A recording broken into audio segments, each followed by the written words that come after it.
नमस्कार दोस्तों, मैं मोहित तोमर आप सभी का पीसम सब्जेक्ट लर्निंग चैनल में स्वागत करता हूं। दोस्तों, आज की इस वीडियो का जो हमारा टॉपिक है वह है चुंबकीय पृथक्करण विधि। तो दोस्तों, आज की इस वीडियो में मैं आपको चुंबकीय पृथक्करण विधि के बारे में बताने वाला हूं कि चुंबकीय पृथक्करण विधि किसे कहते हैं, इसका प्रयोग किस में किया जाता है और इसकी परिभाषा एग्जाम में किस तरीके से लिखनी है। तो दोस्तों, इन सारी बातों पर आज की इस वीडियो में मैं बात करने वाला हूँ।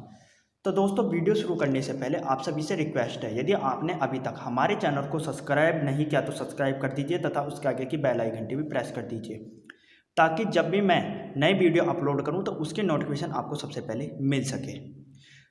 तो शुरू करते हैं दोस्तों आज की इस वीडियो को।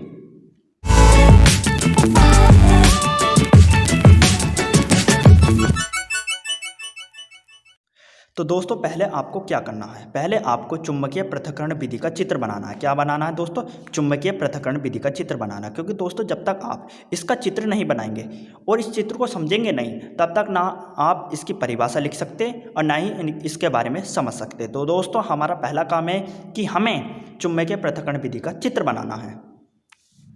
तो दोस्तों, मैंने चुंबकीय पृथक्करण विधि का चित्र बना लिया। दोस्तों, आपको सेम इसी प्रकार का चित्र बनाना है। अब दोस्तों, आपको क्या करना, आपको पहले इस चित्र को ध्यान से समझना है। क्योंकि जब तक आप इस चित्र को ध्यान से नहीं समझेंगे तब तक आप ना इसकी क्रियाविधि समझ सकते, ना इसकी लैंग्वेज समझ सकते। तो दोस्तों, हमारा पहला काम है इस चित्र को समझना है। तो दोस्तों देखिए, इस चित्र में हमें एक बॉक्स बना के दिखाया गया। क्या बना के दिखाया गया दोस्तों? एक बॉक्स बना कर दिखाया गया है जिसे हम हापर कहते हैं। क्या कहते हैं दोस्तों? हापर।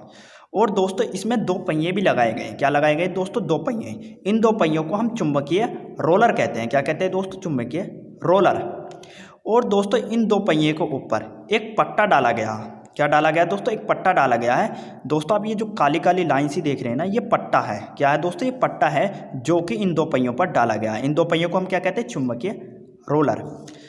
तो दोस्तों, ये हमारा काला क्या है? पट्टा डाला हुआ है। अब दोस्तों, आपने इस चित्र को तो ध्यान से समझ लिया। अब दोस्तों, ये बात करते हैं कि चुंबकीय पृथक्करण विधि किस तरीके से काम करती है। तो दोस्तों, इस विधि में होता क्या है, इस विधि में अयस्क को बारीक पीसा जाता है। क्या किया जाता है? अयस्क को बारीक पीसा जाता है और इस बॉक्स में डाला जाता है जिसे हम हापर कहते हैं। क्या कहते हैं दोस्तों? हापर।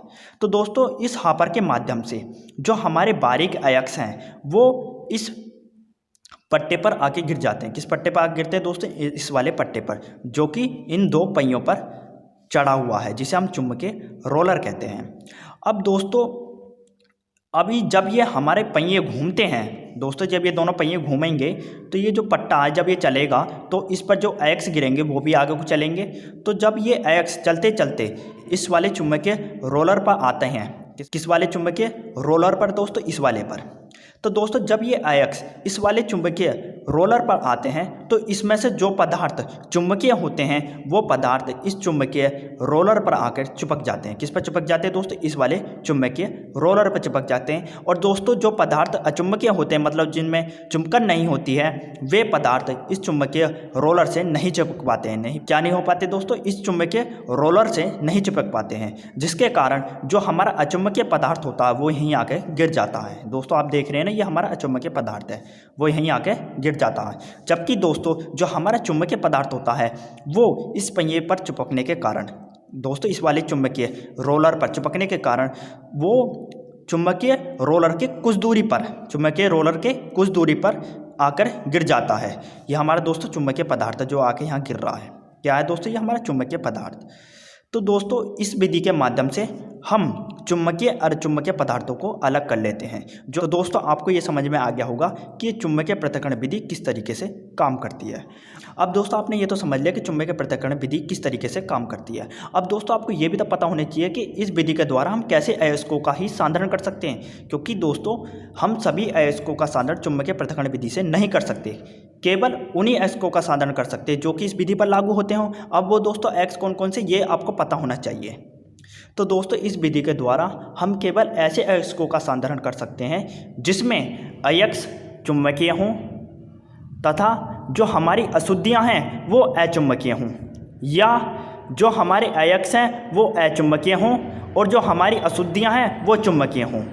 दोस्तों, दोनों में से एक कंडीशन बननी चाहिए। यदि दोनों में से एक कंडीशन बननी है तो दोस्तों ये विधि उस अयस्क का सांद्रण कर सकती है। यदि दोनों में से एक भी कंडीशन नहीं लग रही है तो चुंबकीय पृथक्करण विधि उस अयस्क का सांद्रण नहीं कर सकती। ठीक है दोस्तों, या तो दोस्तों हमारे अयस्क चुंबकीय होने चाहिए और अशुद्धियाँ अचुंबकीय होनी चाहिए, या दोस्तों हमारे जो अयस्क हैं वो अचुंबकीय होने चाहिए और अशुद्धियाँ चुंबकीय होनी चाहिए। दोनों में से एक कंडीशन लगनी चाहिए। यदि दोनों में से एक कंडीशन लग रही है तो हमारी चुंबकीय पृथक्करण विधि उस पर लागू हो जाएगी और अयस्क का सांद्रण कर सकती है। परंतु दोनों में से एक भी कंडीशन नहीं लग रही है तो दोस्तों उस अयस्क का सांद्रण हमारी चुंबकीय पृथक्करण विधि नहीं कर सकती। तो दोस्तों आपको ये समझ में आ गया होगा कि चुंबकीय पृथक्करण विधि किस अयस्क का सांद्रण कर सकती है। अब दोस्तों आपने इस चित्र को पूरी तरह समझ लिया है। अब दोस्तों बात करते हैं कि आप चुंबकीय पृथक्करण विधि की परिभाषा एग्जाम में किस तरीके से लिखोगे। तो दोस्तों आपको लिखना है, इस विधि का उपयोग उन अयस्कों के सांद्रण में किया जाता है जिसमें अयस्क अचुंबकीय तथा अशुद्धियाँ चुंबकीय हों या अयस्क अचुंबकीय तथा अशुद्धियाँ अचुंबकीय हों। दोस्तों मैंने आपको थोड़ी देर पहले बताया नहीं था कि इस विधि का उपयोग हम केवल उन अयस्कों के सांद्रण में कर सकते हैं जिसमें अयस्क अचुंबकीय तथा अशुद्धियाँ चुंबकीय हों या अयस्क चुंबकीय तथा अशुद्धियाँ अचुंबकीय हों। दोनों में से एक कंडीशन लागू होगी तभी हम दोस्तों इस विधि का प्रयोग कर सकते हैं अयस्कों पर। यदि दोस्तों इन दोनों में से एक भी कंडीशन लागू नहीं होती है तो दोस्तों हम अयस्कों का सांद्रण चुंबकीय पृथक्करण विधि से नहीं कर सकते। तो दोस्तों पहले आपको ये बातें लिखनी है इस विधि में। तो दोस्तों आपने ये तो लिख लिया कि इस विधि के द्वारा कैसे अयस्कों का सांद्रण कर सकते हैं। अब दोस्तों आपको ये भी तो लिखना है कि यह विधि किस तरीके से कार्य करती है। तो दोस्तों आपको लिखना है, इसमें अयस्क को बारीक पीसकर चुंबकीय रोलर के घूमते पट्टे पर गिराया जाता है। अचुंबकीय पदार्थ का ढेरा चुंबकीय रोलर के पास बन जाता है जबकि चुंबकीय पदार्थ चुंबकीय रोलर के कुछ दूरी पर एकत्रित हो जाता है। दोस्तों मैंने आपको थोड़ी देर पहले बताया नहीं था कि इस विधि में पहले हम अयस्क को बारीक पीसते हैं और बारीक पीसकर जो हमारा हापर है, जो बॉक्सा बना हुआ, उस हापर में हम उस अयस्क को डालते हैं। उस हापर के माध्यम से वह अयस्क चुंबकीय रोलर के घूमते पट्टे पर गिराया जाता है।